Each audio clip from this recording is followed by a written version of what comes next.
అవతల వాళ్ళు బాధలో ఉంటే ఏదన్నా అంత సాయం చేయటం కాదు. వాళ్ళు మంచోళ్ళు అయితే అట్ట ఎందుకు జరిగిద్ది? దేవుడు అన్యాయస్తుడు కాదు. ఒకళ్ళకి ఏదైనా అటు జరిగిందంటే వాళ్ళు ఎంత తేడా అయితేనో అటు జరిగిద్ది.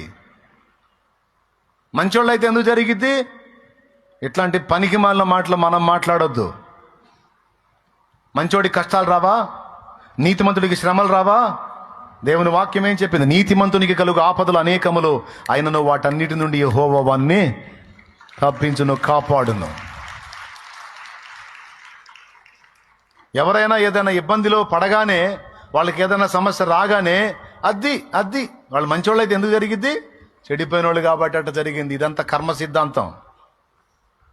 ఈ కర్మ సిద్ధాంతం వాళ్ళు ఉన్నారాడా?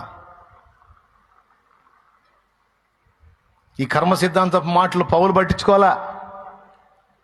వాళ్ళ మాటలు నిజంగా నీ బోటోళ్ళు నా బోటోళ్ళు అయితే ఖచ్చితంగా తీసుకుంటారు. ఇక ఆంతన పడి నురుగ్గొక్కొని గెలగలు దండుకొని సావటమే వాళ్ళ మాటల దెబ్బకి.